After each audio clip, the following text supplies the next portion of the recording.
Good afternoon everyone, it's Martin here. Welcome to the latest DWebinars, which is this month on employment. I've been running one each month on a variety of different subjects. Back in January we did volunteering, then there was relationships. Last month was travel, and for those of you that maybe have been following through my blog or on Twitter, I've been out in Spain for a couple of months doing a volunteering and sort of travel project. So I'm still out in Spain at the moment. I'm here for one more week and I come back to the UK next Friday. We had one very, very tiny blip last month where my internet connection went for 2 seconds, and overall it made no problems at all. So I'm crossing my fingers that it'll be a similar or ideally a better experience this month.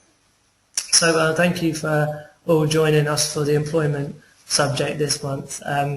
We've got two great guest speakers, both who I know professionally and more recently in a social context as well. I've become good friends with both Danny and Mark. Both of them work in the sort of coaching world, but very much around disability as well. And they've got a wealth of experience and knowledge that they're going to be able to share with you today. So the format is going to be that, unfortunately, Toby Milden, who was going to be talking around career progression, was unable to join us today. So I'm going to kind of fill in a little bit for Toby in terms of sharing some of the more lived experience around sort of myself having a wheelchair, having spinal muscular atrophy, which is the same impairment that Toby has as well. So I'll sort of touch base a little bit on my personal story of employment. Then Danny's going to speak to you about identifying the ideal job. And then Mark is going to go through sort of how to use a checklist in terms of the job hunt. But I'm hoping that there'll be plenty of time at the end for questions and answers from the three of us. Before I get into the sort of more of the content, just to give you a quick heads up on the webinar experience. Looking down the delegate list here, a few of you have been on the webinars before, but there's one or two who are new, so welcome. And in terms of how the webinar works, you may have been expecting to see me and the other speakers, but hopefully you'll be able to see that the way that it works here, if I show my screen to you, is that it's actually that you see the contents of our desktop. So we'll be using PowerPoint slides to give it more of a visual input. And then obviously we'll be then going through the webinar experiences in terms of you hear the speakers, see the screens. You can click on the poll responses. There'll be 2 or 3 polls going on. And then there's a chat box on the right hand side. So I'm going to open the chat box, and what I want you to do is to all write, if you can identify where the chat box is on your toolbars to the right, you should be able to type on it. And just to let me know where you're dialing in from the UK or in the world even, and just make sure I know that you're on board. Sorry, also in terms of the speakers, there's a good friend of mine, Richard Curry, who's going to be going through a little bit of employment as well. He does some work for Breakthrough, so he's going to be sharing some of his experience as well. And just, Rich, if you can just confirm that that's going to be okay for you, that would be great. So in terms of people, so I'm just reading on the questions now. Annette Baines is from Skills for Care, and it says about listen-only mode. That's because unless someone's actually speaking as a presenter, and it's going to be a bit difficult to have everyone speaking at the same time. So the way that it works is that if you have a question or a query, if you write in the chat box, I'll keep an eye out for that, and that's where you'll be able to write the questions at the end as well. In terms of the presentation, Rich, I'm not sure it's going to work with the internet connection, so maybe what I'll do is I'll point people to the e-course, and they'll be able to look at a couple of the videos. I'm just a bit worried about if the dial-in connection will hold up today with how it is. So I hope that's cool. But Rich, keep typing on the chat box if you have any thoughts and input in that sense as well. Okay, so without further ado, we shall move on to the actual presentation now. Okay, so in terms of the sort of personal experience side of things, I've just popped a couple of little pictures up to sort of share the general sentiments. The middle one is myself. That was back in my working days at Scope, and most of my actual career after university was at the UK disability charity Scope. And for me, when I left university, I think really, well, my degree was economics and my master's was in marketing, and I was very much thinking about going into the private sector, maybe going into the city in London, and was sort of thinking on that trajectory. And then in sort of reality struck when I left university, and the job market was competitive anyway. This was prior to the recession, but it was still, many people, many graduates like myself going out into the job market and looking for work. And in the end, having applied for many, many jobs, I was just coming up against a lot of barriers. Now, I don't know if any of those rejections were purely based on my having a disability or not. It's difficult to say, but certainly one or two, it did feel along those lines. But I was very fortunate that going back to my parents' home in Cambridgeshire, that Scope had one of their offices there and were looking for work to employ workers in that office. So I applied for a job as a HR administrator and went along to the interview, and it all seemed to go very well. And I received the call a few days later that basically they wanted to offer me the job, but I needed to go and meet the director of HR just so she could have another interview with me and just double check that they were happy with the decision. And fortunately she was. So I spent a year in St Ives, Cambridgeshire, doing very basic administration tasks, and it was nothing to do with my degree, but I think the overall point would be the fact that it enabled me to learn about the world of work and how to progress through that without the sort of stresses of maybe being totally in the city and all of the bigger pressures that everyone had, because I knew that Scope understood my disability, and it was just a way of me feeling my way slowly and gradually and learning about managing a full-time day and overcoming the barriers. And obviously Mark and Danny will talk a lot about how this would apply broader to everybody beyond my personal experience later on. But for me that was very important, just to sort of test the water and keep things moving. So then eventually I wanted to progress in my career, and so I moved on into the headquarters of Scope in London through a sort of sideways move into a similar HR role. And then I had all of the personal experiences of having to move house and transfer my social care and get all of my equipment set up. And so there was a lot involved in the physically moving location. So it was good that I did have the same employer, but obviously I'm sure it would be possible even if I had changed employers to do that. It would have just been a matter of being very open and honest with them about it. And then eventually, 6 months after that, I applied for another job in Scope in the fundraising department, because having done sort of economics and marketing, it seemed much more linked with where I was at and where I wanted to go and what I wanted to work on. So I spent 3 or 4 great years in fundraising and learning about project management and really just sort of gaining experience on disability projects and on sort of direct marketing and all of these different fields and disciplines. And then last summer I took the plunge and left and went into self-employment, where obviously there's a lot of risk and there are downsides to that in terms of not having a stable income and having a lot less structure and support networks as well. However, on the other hand, it's enabled me to manage my time much more flexibly around my disability.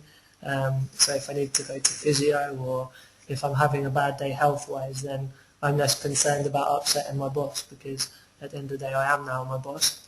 And the projects have been going very well, and the projects are my blog and Disability Horizons, and running these webinars and launching e-courses like the employment e-course, which I'll share the link at the end for you as well. And yeah, absolutely, for me the self-employment route has been great, but obviously for every individual with different impairments and different backgrounds and all of those different aspects, it's all worked out very well. So I'm going to quickly run a poll to check that you're all with me and everything still working out there inside the space. So the first question I want to ask you is, what is the biggest barrier to employment? Okay, so if I launch that. Now you should all be able to see the question and then be able to click on the answer that you think it is. And once all the answers are in, I'll be able to share the overall responses with you.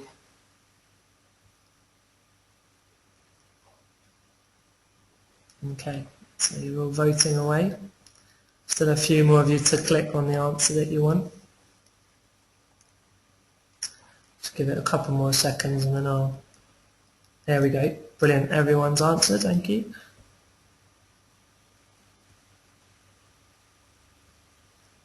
Okay, so we can see employer discrimination is the one that's deemed to be the biggest barrier, followed by personal mindset, and some of you have said education. And I think in reality it probably is a mixture.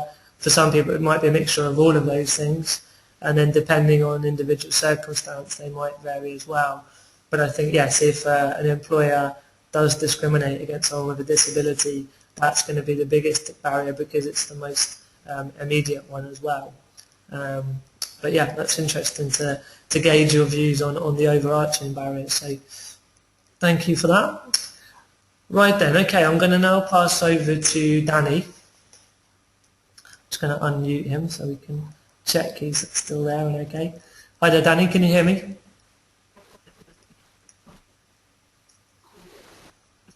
I can hear you, yes. Good, good. Okay, I'm going to pass over to the presenter mode and you can deliver your slides. But thank you for joining us today, Danny. And I'm sure everyone's going to gain a lot out of the slides you have to share with them.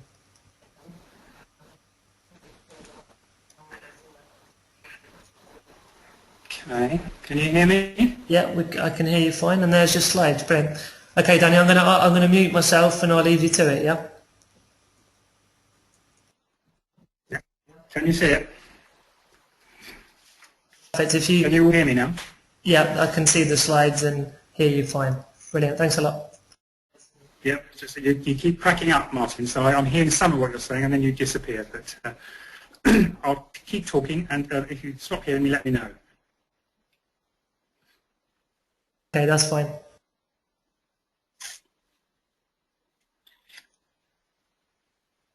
Can you confirm if you can hear me?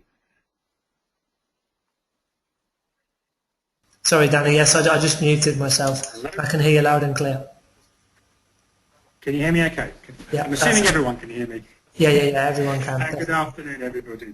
As Martin said, I am a coach. That is one of my professions, if you like. I've been self-employed now. Well, in fact, I've been self-employed most of my adult life. In fact, I haven't had a manager or boss for over 20 years. So my background is in social work. I have a social work qualification. I have a coaching qualification. Recently, I acquired an equality and diversity qualification and also a teaching qualification. So I have a range of skills and experience, I guess, that enables me to do the job that I do. I'm self-employed, and I chose to be self-employed because the job that I aspired to do didn't exist. So I created my own job.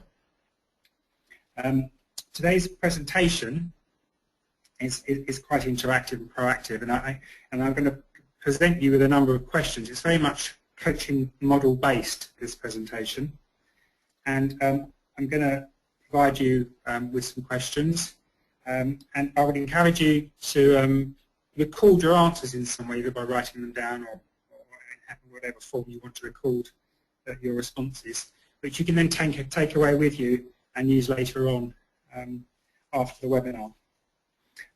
So the aims of today's presentation, of my presentation, are to define aspiration and what we mean by that in terms of jobs and employment, explore your visions of the type of work that you want to do, and identify an action plan. By the end of the presentation, you will have begun to describe your vision, and as I said, I encourage you to make some notes. I will talk about aspirational and what that means for me, and hopefully that will stimulate some ideas and thoughts in you.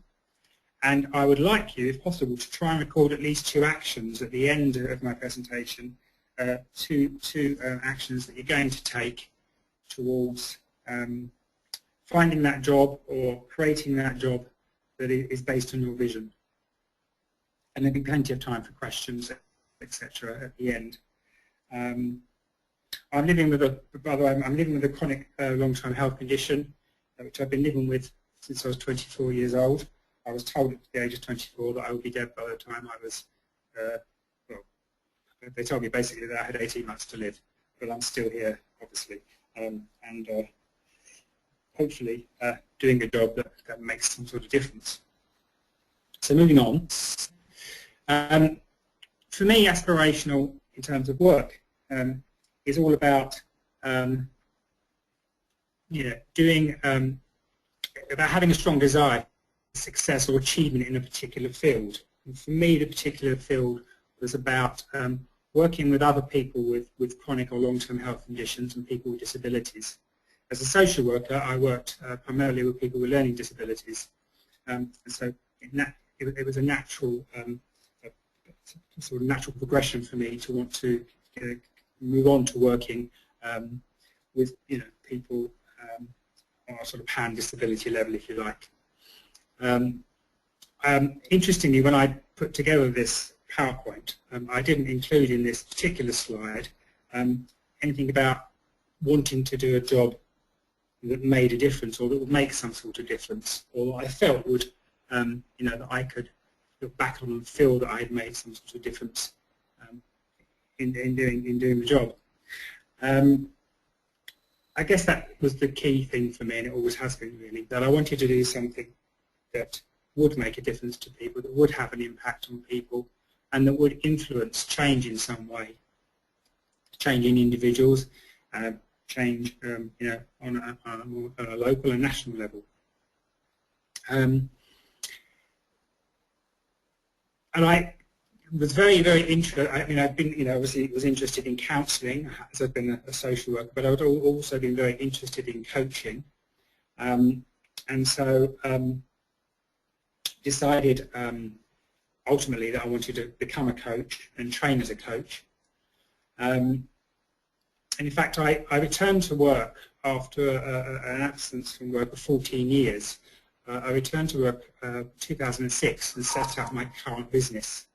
But I'd actually been absent from work for 14 years. So I returned to work with a huge gap in my CV.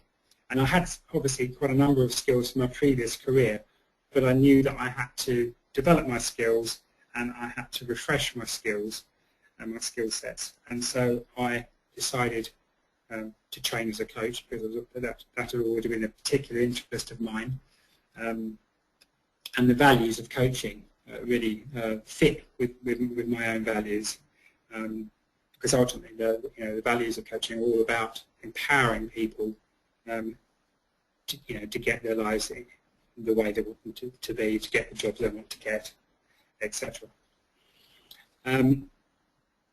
So for me, that's what aspirational is all about, and I would encourage you to really think about what it is that you want to be doing. In terms of vision, when I decided to return to work in 2006, I spent quite a considerable amount of time thinking about what it was I was passionate about, what it was I wanted to do, and I actually wrote this down, and I would encourage you to do this as well. If you write down your vision, and in coaching practice, we always encourage people to write things down, because then you actualize things. If you write them down, it's much more likely to happen. So I spent a lot of time putting together a vision of what I wanted to do, identifying the skills I had, thinking about where I wanted to work, whom I wanted to work with, how I wanted to feel, and what sort of influence I wanted to have. Now, I wanted to work in the third sector and the public sector, which is where I predominantly worked. And I wanted to have some sort of influential effect, I guess, on local and national policy and legislation. And I feel I'm able to do that through the work that I do and through coaching people like Martin, for example, who are out there in the world doing the job of being politicians and being people who influence change on a political or legislative level. So the first part of this particular exercise for you people listening today is to really spend some time on this. If you look on the internet, there's all sorts of information about vision and about how you define your own vision, how you put together your own vision. But I would spend time really thinking about what it is you're passionate about, what it is you really want to do. It could be it might be anything. It might be that you want to be a racing car driver. It might be that you want to be a teacher. It might be that you want to work with children. Whatever it might be, and write it down, and then think about your skills. And one of the things that I do with people and enable people to do in the coaching relationship is to do a SWOT analysis, which I'm sure many of you have heard of before, which is about defining what your skills are and your strengths are, identifying what your weaknesses are or areas that you feel you need to develop are, opportunities and threats. And I do that with most of my coachees, most of my clients. And it's a really excellent way of doing sort of personal assessment, if you like, of the skills you've got, the skills you want to develop, the opportunities that may or may not be out there for you, and any barriers or threats that you might encounter in the future in ultimately achieving the job that you want to achieve. And I'm very happy to email out a copy of a SWOT analysis which you can all use yourself at home, utilise at home. So I'm sure Martin, if you let Martin know, I will email him a copy of it and he can email it out to people. So the first step, going back to the vision, the first step is to really think about the vision, about what it is you want to do, what skills you've got. Okay, think about who you'll be working with, what sort of environment, how you're going to feel about it, what you're going to be feeling like when you're doing the job, what sort of influence you will have, what people will be saying about you in terms of the job you're doing, how will your life look, and really begin to build a picture of that. And as you build a picture of that, you'll become more motivated. Motivation is key because we need to have high levels of motivation if we're going to either create a job for ourselves or go out there and find the job that we want and tailor it to meet, to fit with our skills and to meet our own visionary needs. So that's the first step. The next bit is really to think about all the different options that you have, all the different options and actions that you and those around you can potentially identify that will enable you to move closer and move forward towards a place where you're actually doing that job. Okay, and again, I encourage you to write this stuff down. Okay, so thinking about all the different options, what are all the different things that you could do to get to where you want to go? Yeah. Now, when I wanted to be a coach, when I decided I wanted to train as a coach, I was on unemployment benefit. I was on incapacity benefit, and I contacted the Coaching Academy, which is one of Europe's largest coaching schools, and I inquired about their coaching qualification, which turned out to cost somewhere in the range of £5,000, and I didn't have £5,000. In fact, I didn't have any money. I was in a huge amount of debt, and I was living on incapacity benefit. So I spent some time thinking about what my options were in terms of how I might either get the money or get myself onto this course. And I wrote them all down. And one of the crazy ideas I had was that I could ask the CEO of the Coaching Academy if he would be prepared to allow me to do the course free of charge.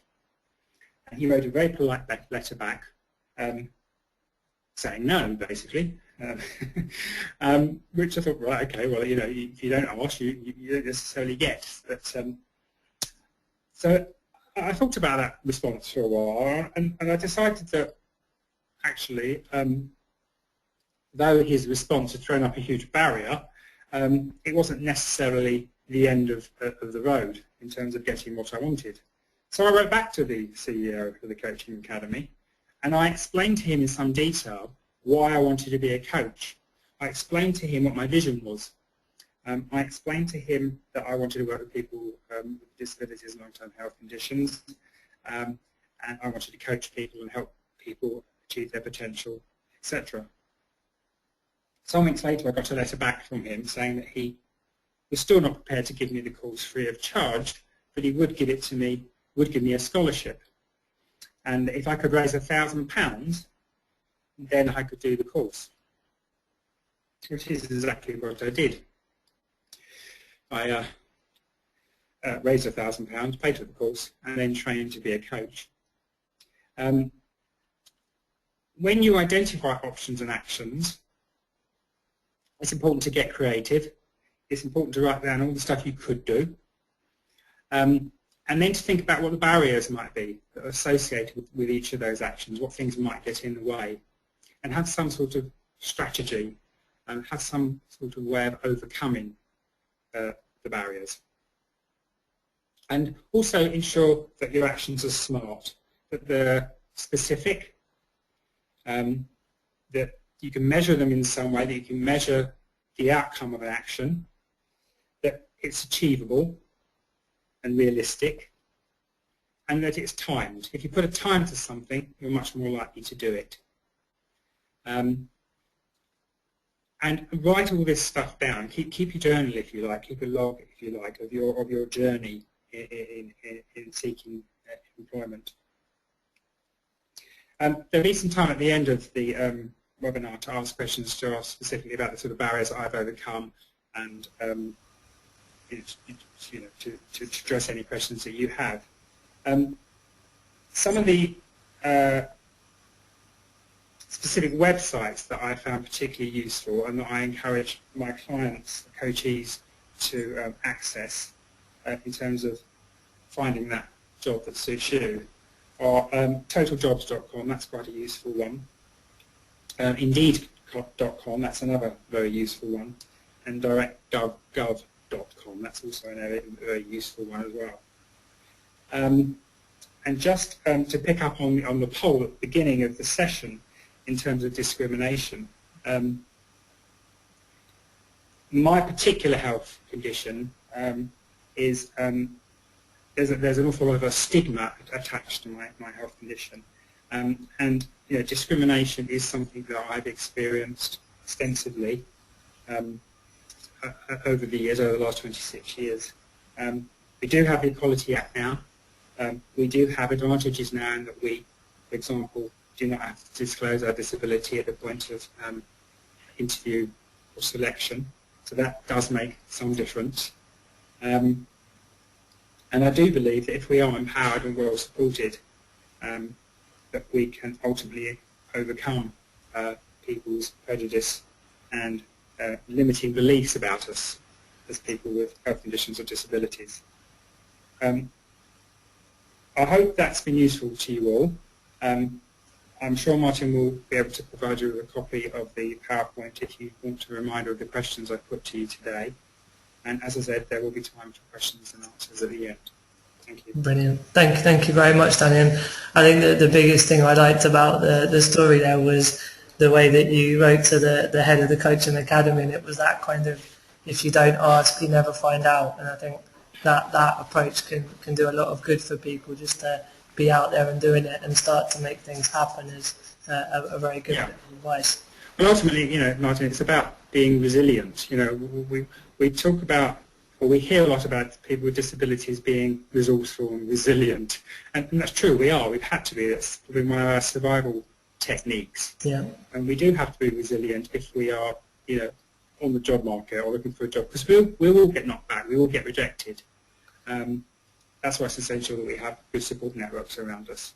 But it's about, being resilient in the face of all of that and coming up with other options and keep moving in a forward direction. That's one of the reasons I love coaching. It's all about moving forward. It's not about going back. Fantastic. Well, thanks a lot, Danny. Are you okay to change the presenter mode over to Mark?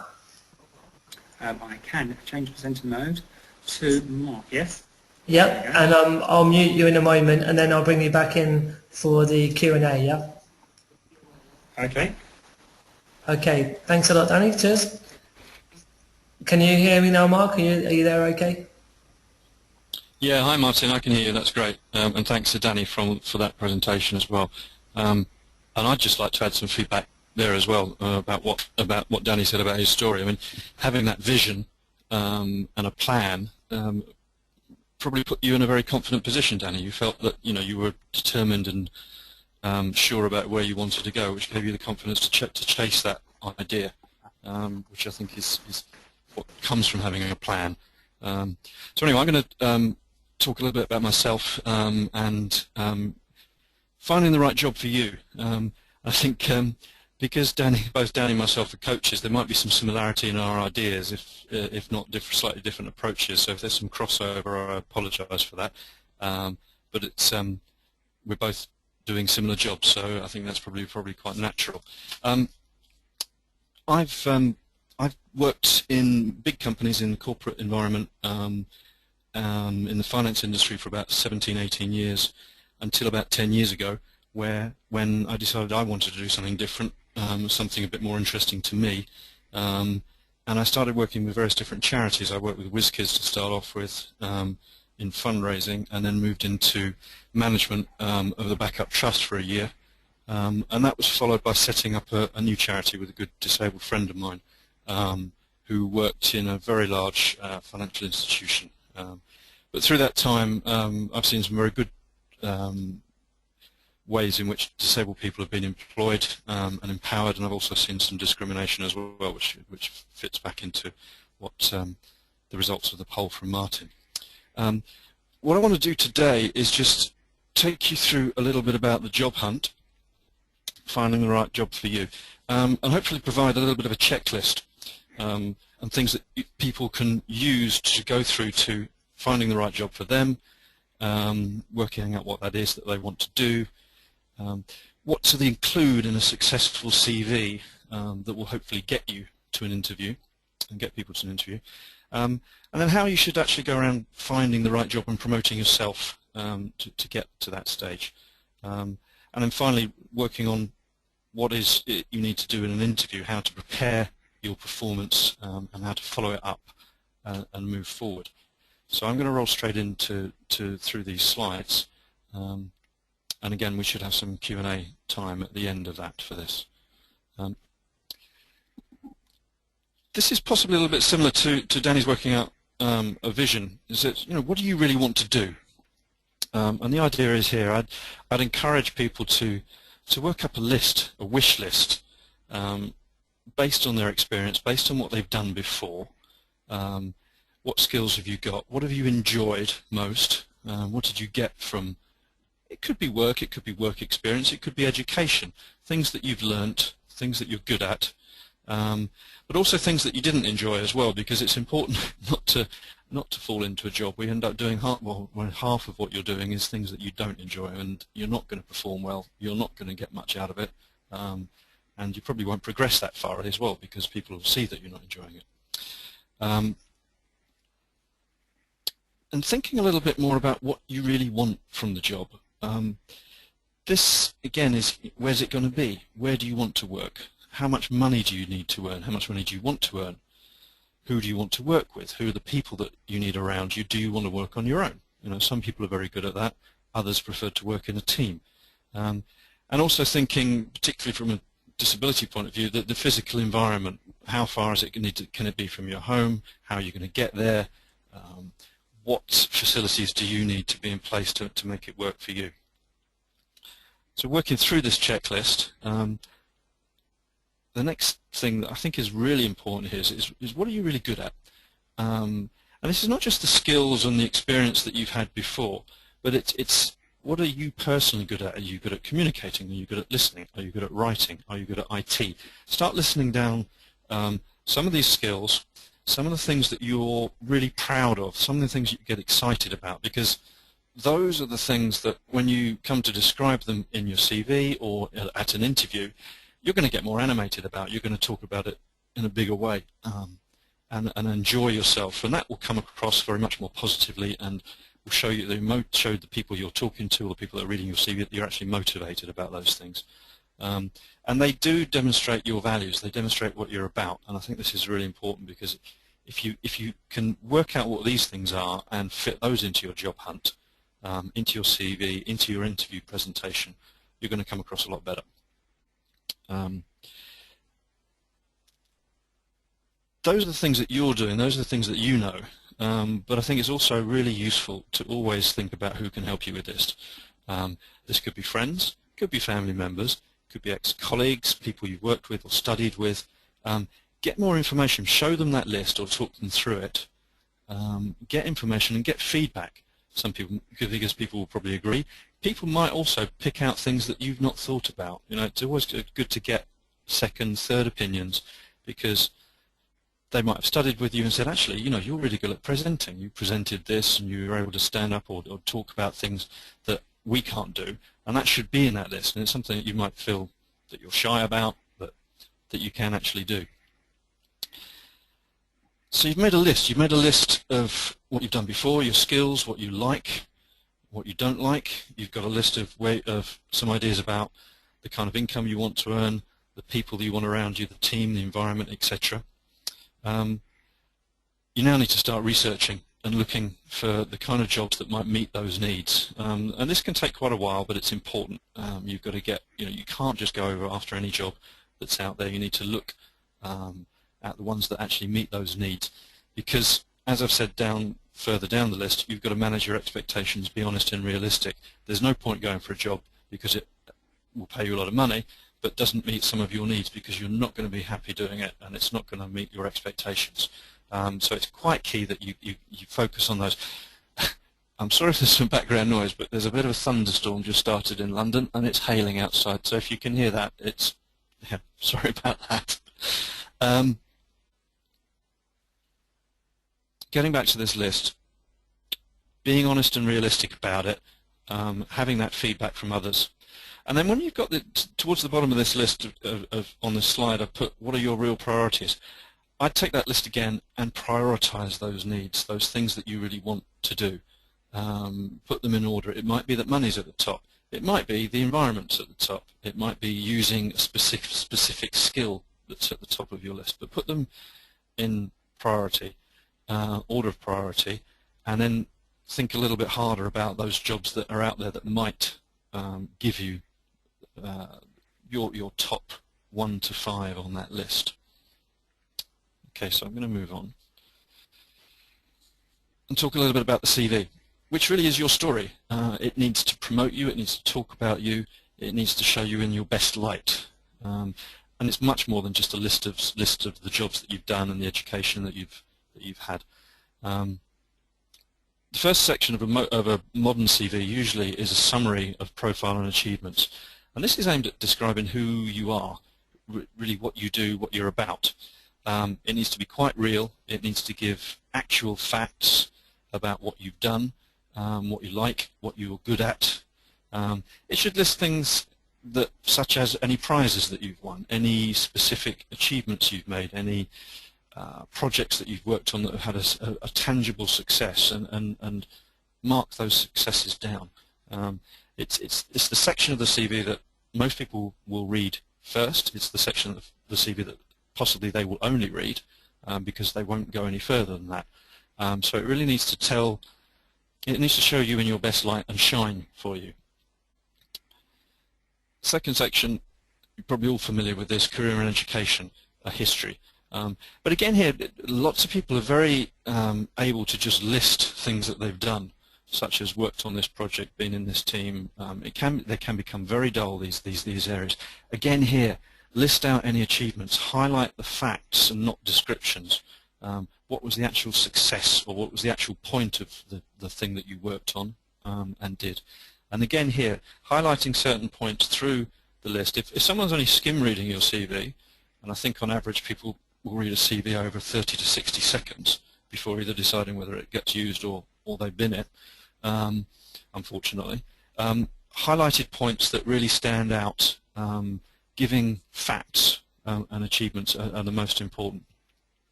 And another point of this is what are you most proud of? Again, this comes back to what will you shout about, what will you be most enthusiastic about, and what stands out about you.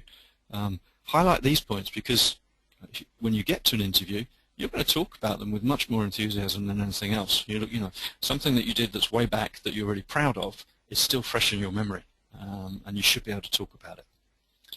Again, who can help you define this? Get some feedback, talk to colleagues, ex-colleagues, friends, maybe even a previous boss that can give you some accurate feedback about what your CV should include, what it shouldn't include, and again, you might find that someone will say, well, actually, you're really good at so-and-so, and you know, you've done something before that you didn't think was that important, but they think it had a big effect, a big impact, and they'll help you bring those things out. The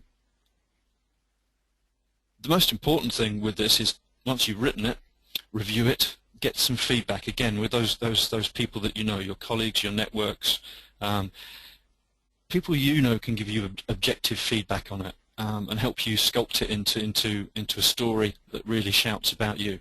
And this is the real point about it. Be honest, be proud of it, practice it, so you can practice talking about what's included in your CV, and talk about you in a concise manner with the really important things to stand out.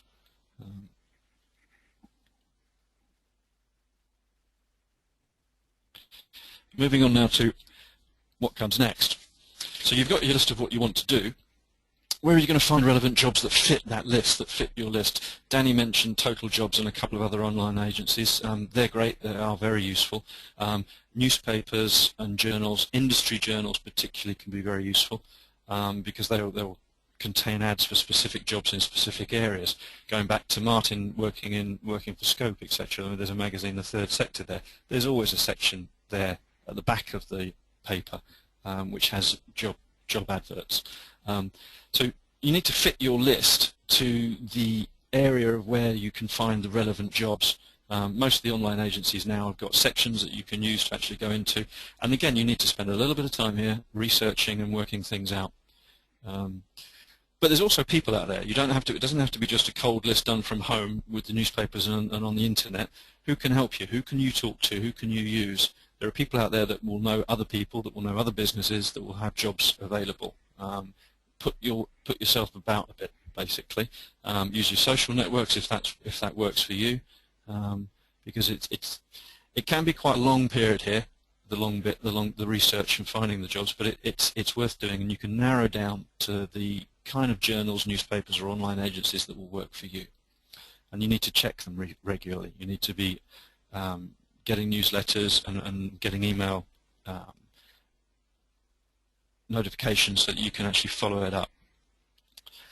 Once you've done that, again, you've got your CV, you've got a job ad potentially, things that you want to go for that you've identified. You need to tailor your CV slightly. You need to look at what that job really wants. What is it they're really looking for? Does your CV match that? And there's some tweaks you can make to your CV, obviously, to actually highlight specific things that they might be looking for that you've not highlighted in your CV and bring those to the fore. One of the key things that you've got to put with a CV is an introduction letter or email, depending on how you submit things. And this really does need to look at why you want the job and why they should want you. So bringing those two together, matching up what they're specifically looking for.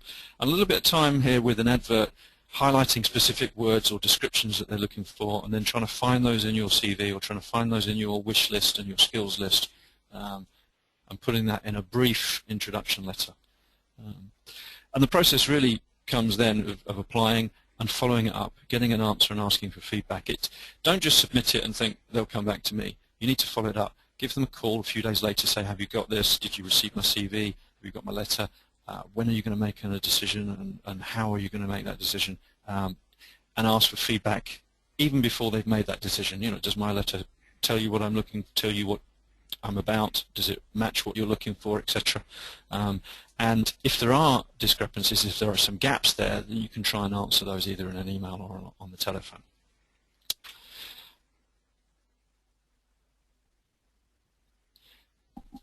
Once, and hopefully you've got an interview, there's still more work to be done. What do you actually need to prepare you to actually get that job?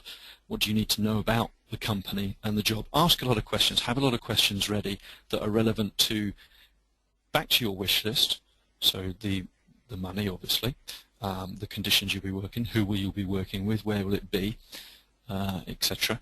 And about the business and about the company or the organization that you want to work for. What are the progression possibilities for you? Where will you start, etc. Have good questions, and therefore be prepared to be interested in the job, in the company, and want to work for them. And this is going to essentially what it's hopefully is going to want them to hire you. What is it they need to know from you that will make them hire you? So answering the questions that you've got from them. Be prepared to answer questions about what's on your CV and what you've done, but also, again, it comes back to, I think, to what Danny was saying about your vision. Is if you've got a very clear idea and you're confident about where you're going and what you want to do, it's going to be much easier to answer questions about why you're there and hopefully convince them that you're the right person for the job. Again, ask how they'll decide. Don't pester them, but chase them and follow up. Show them that you're actually interested. So if you haven't heard back after an interview for a few days, then give these people a call. You can even ask in the interview, is it okay if I call you in a few days to follow up? And quite often people will just say, you know, if they're impressed by you, they'll say, yes, we'll let you know, but say, can I get a phone number and can I call you? There's always potential downside to all this because they might say no.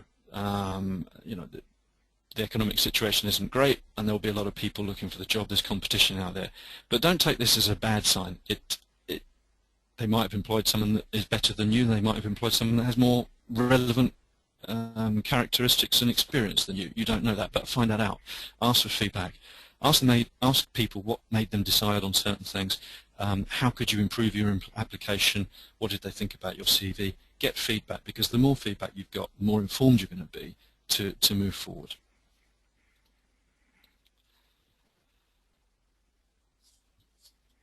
This is my final slide, and it's just about asking yourself questions. It's kind of summarizing all that I've said so far. What do I want and how am I going to get it? So preparation, honesty, being very thorough, having a prioritized list of what it is you really want to do is all going to help you be more in control and more confident of where you're going and what it is you want to get in terms of the job, in terms of the interview, and moving forward with a career. Again, in all aspects of this, use people you know. Don't do it in isolation because you can tend to go around in circles. Use the people in networks. They will help you. They'll promote you. Specifically if you've got a very clear idea of what it is you want to do and it's prioritized and you can articulate that and tell people and appear confident. You know, your friends will promote you and push you in the right direction if they can, but they'll also give you that feedback, which is very important. And finally here is what are you actually doing about it? And this comes back to the plan, having a real plan. If you're job hunting, this is your current job, basically. This is what you need to work at. It can be hard work, it can be time consuming, but if you want to move jobs or get a new job, or if you're currently not working to get a job, you've got to work at it. So have a plan and stick to it. And I think, you know, that will empower you, make you feel more confident, and hopefully ultimately get you the job that you're looking for. So that's it from me. I'm probably over on my time, Martin. I'm sorry about that. I can be contacted at these on my website or through my email address, and I'm happy to talk to people about what I've spoken about today. So that's kind of it from me, Martin. Are you? I am here. Yeah, thank you very much for that, Mike. That was fantastic. As both you and Danny sort of alluded to, I will send an email out afterwards with an evaluation link for feedback, which is always good to help improve the webinars and the content and ways we can generally improve the format, but also any attachments and information that's useful. So they'll also be recording the whole webinar as well. So if the delegates have missed anything, they can also watch the video back too. So there'll be a wealth of contact details and resources being sent out afterwards. Great. Okay, so I'll unmute Danny as well. Are you still there, Danny? Yes, I'm still here. Cool. Right then, guys out there in the Ethernet, if you have any questions, use the chat box on the right-hand side on the GoToWebinar toolbar, and just literally type any questions that you have. I mean, I think that the one thing while people start typing, sort of a thought I'd had throughout this really is, you know, a lot of it, there are external barriers around discrimination and physical environment, but I think from the sort of stories that we have and the experiences that we've all had with other people as well, is that once the sort of research and the hard work goes into it, and there's a bit of knockbacks and resilience, you know, at the end of the day, employment is generally a possibility. It just might be done differently to the sort of social norm that we're all brought up to expect. I don't know if either of you have any thoughts on that sentiment.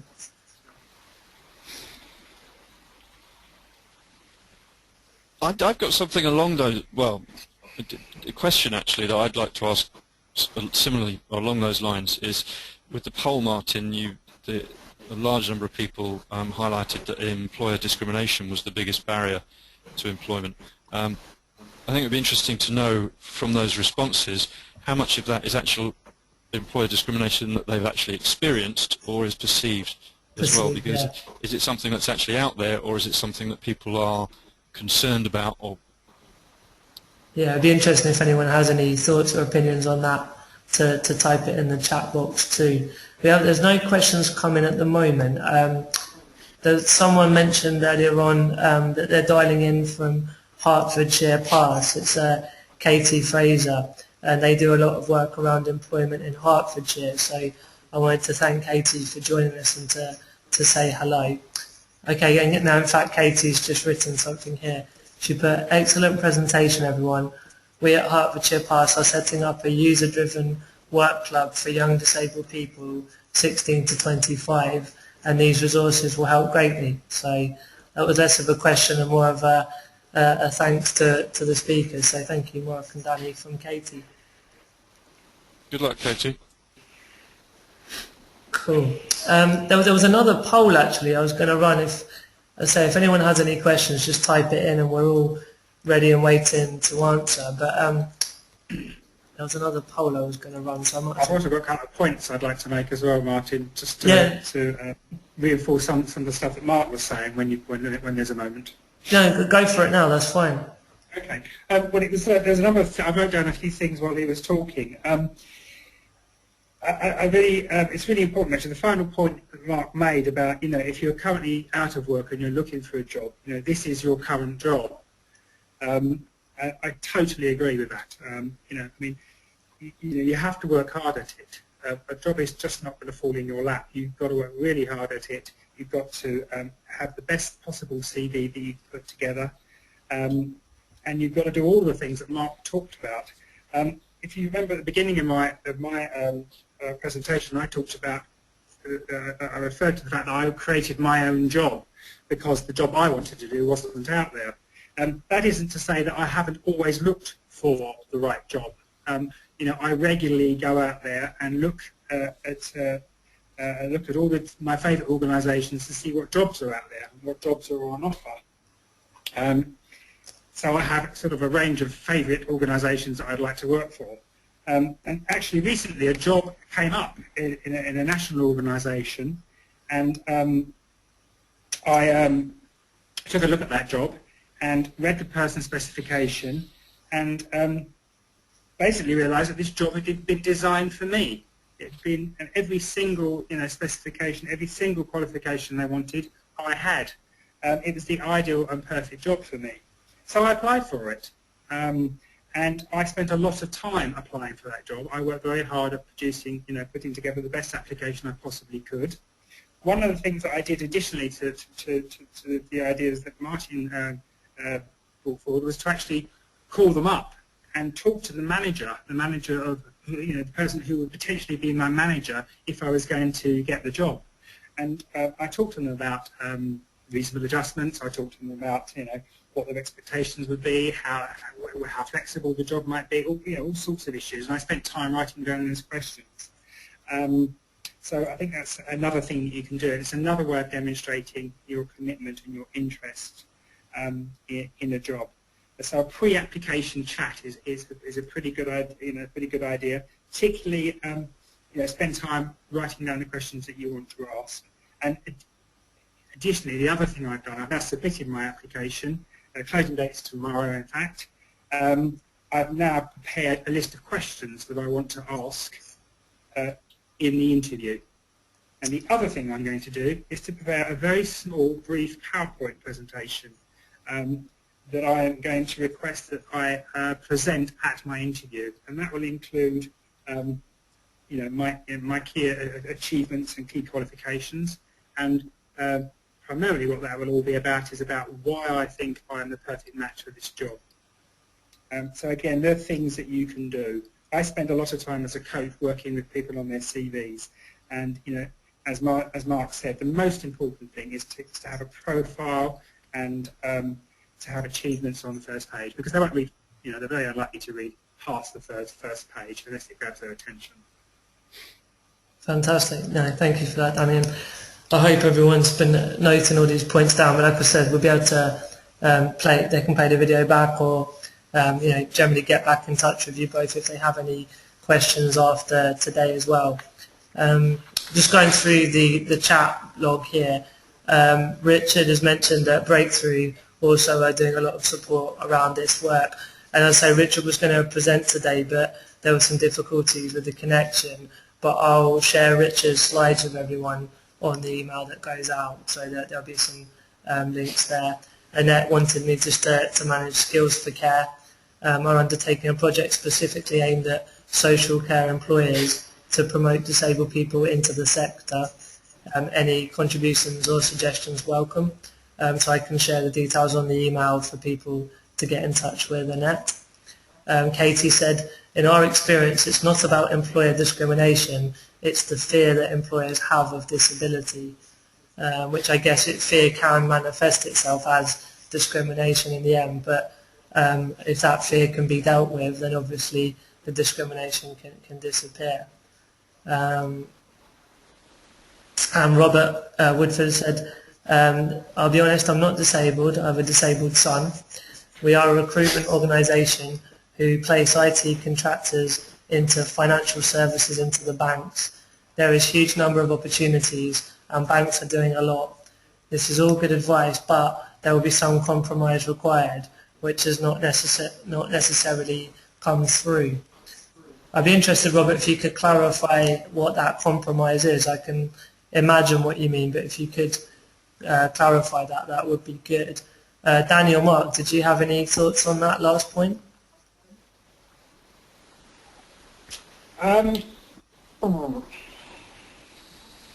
Yeah, I mean, I was wondering when we did the initial poll how much of this is about perceived, about perception. The discrimination, is a key issue, or how much this is to do with their own preconceived ideas about how they're going to be received. I'm not sure really. I mean, I think now that we have the Equality Act and now we have different legislation around what we do tell people, don't tell people, at what point we have to tell them, there'll be a whole range of different experiences to draw upon in the future. I've gone for a job with an organisation. I mean, basically the bottom line is that I'm living with HIV, and I've applied for a job with a national HIV organisation, so I don't expect to experience any discrimination on that level. Having said that, I have applied for jobs in all sorts of organisations in the past, I've been very mindful about whether or not I disclose my HIV status because of the stigma that's associated with it. So I think you ultimately have to make a choice on a case-by-case basis. Yeah, I mean, yeah, I guess the only other thing I wanted to say, which is picking up from what Mark was saying about feedback and getting feedback, it's essential that we do get feedback in terms of our performance in interviews, in terms of why we didn't get that particular job, or why they didn't feel we met specifications of a particular job. And it can be very disheartening when you're applying for job after job after job and getting turned down. The one thing I enable my clients to do is to use the sandwich model of feedback. So when you ask feedback, you always ask first what they feel you did well, or where you performed well, and what skills and qualifications they felt that you do have that meet their criteria. Then ask them what could be different, what more you needed, where you needed to be developed, so you've got something concrete to be working on, and then always encourage them to end by giving you some positive, ending on a positive note, and that way you leave the situation. You come away with feedback that through which you retain some sense of motivation and some sort of sustained level of confidence. I think that's very important. And again, I've got a handout on the sandwich feedback model if Martin wants to distribute that. Brilliant, thank you for that. Yeah, Thank you. I think, Martin, that feedback is all very important. And just coming back on the discrimination and the perceived discrimination, the limited experience that I've had of seeing this in the workplace is it's a fear of not being, from the able-bodied people, of not knowing how to deal with disabled people, not knowing how to approach them, talk to them, interact with them, and work with them, that is the bigger discrimination. And if that is presenting an issue, you need to ask what are the barriers to preventing an employer from employing a disabled person, what's stopping them doing it, and trying to get an honest response, and then asking, well, how do we break down these barriers? How can you remove those barriers, because they shouldn't be there? That sounds very easy to say, but asking people, almost coaching them through their fear, might be something that's necessary to happen to get them to offer you a job, to get you to work well in an environment, in a working environment. Absolutely. Robert's just clarified his point as well, which is also I think linking into what we're talking about. He said, I mean that banks will be flexible, but there are examples where people with any minority are sometimes quite rude, expectant, and in some cases angry and militant. They never get the job. Where someone goes in with a minority characteristic and is open, honest, and is cordial, working with the employer to make it work, it is invariably successful. Sounds daft, but employers are willing to help if your attitude is right. We have both examples, and I think what you've just said there is bang on, Mark, because that's exactly what I was getting on about. Yeah, exactly. I think there are people that have had discrimination against them, but then there'll be an employer that has felt someone's come in just to feeling that the job is rightfully theirs because of a minority, and I think by almost opening up both sides of the fence and their fears or their stereotypes in a sense of the situation, only by being open and honest can the kind of creases be ironed out together. But it's a very difficult process to go through in a general job hunt or job search, I think. Yes, very much so. Lewis said, do they have to give feedback, employers? They don't have to, but if you ask them the right way, they'll tend to. They're not obliged to, but if you ask for them, I mean, you can ask for feedback in different ways. You can just simply can I have some feedback, but you could ask more intelligently, what specifically did I do right? What could I improve upon? How else would you like to see a presentation or a CV, etc. And generally people, in my experience, people will give you feedback. So it's not mandatory that they do, but from experience, if you ask politely, they often will, yeah? And give them a little bit of a lead as well. Ask them what kind of feedback you're looking for. Okay. and to try and open them up. Okay, Katie. I mean, the reality is, Sorry. the reality is if they get 10,000 applications for one job, they're not going to want to spend time giving 10,000 bits of feedback. But I mean, if you're specific about what it is you're looking for, then they're much more likely to provide you with that feedback. Yeah. Cool. Katie's sort of saying thanks for listening. She's got to head off, so I guess we should start drawing it to a close for anyone else that needs to head off. But just a couple other quick comments that were made. Richard was saying the Equality Act is good, however it's not embedded in yet. So that I guess the sense is that it's good having the law, but until it's totally sort of implemented and ingrained in our culture, it doesn't actually have as much teeth and as much effect. I think that's very true. It's early days yet, but also the time is right really for us to start testing it. Yeah.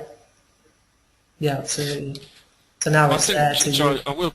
Yeah, I just want to add something quickly in there, Martin, about what you said right at the start, and about not too sure about where your career was going to go right from the start. So you started working at Scope because it gave you that experience of what it's like to work in an office, to work with other people, to get up each morning and have to go to work. And I think, Danny and I have talked about vision and wish lists, etc. You might not get that right first time. Have an idea about where you're going and try and get a job and try and get something and get one that's comfortable for you. You can change it later. If you're confident about where you're going and what that vision is, and that vision adapts because you adapt and you have more experience and know more, you can take it further and take it to your next job. But getting that experience of somewhere you're comfortable within, understanding what it's like to go to work and work longer hours than you might have done when you were studying, for example, is all valuable. Yeah, definitely. Yeah. Absolutely.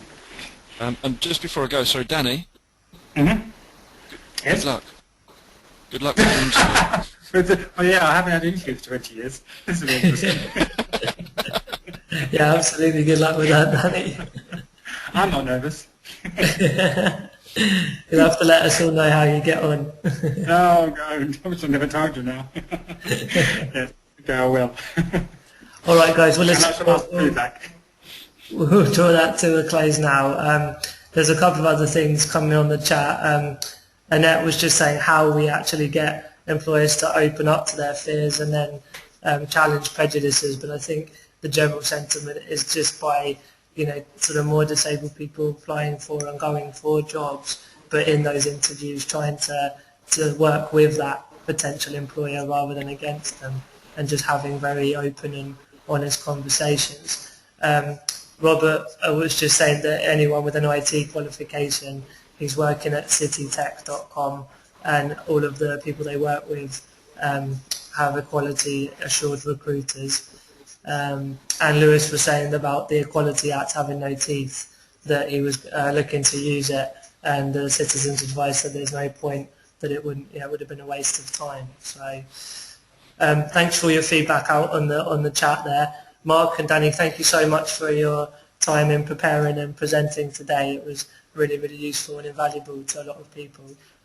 And I will send out the You're welcome. Thanks a lot, Martin. Right. Good stuff. Cool. And the next one is all about accessible housing, how to find accessible housing, and that's on the 30th of what is it? I've put April on there, but it's May, isn't it? 30th of May. Cool. Well, thanks everyone for joining, and I'll catch you again in a month's time. Take care. Bye-bye. Thanks a lot. Bye-bye.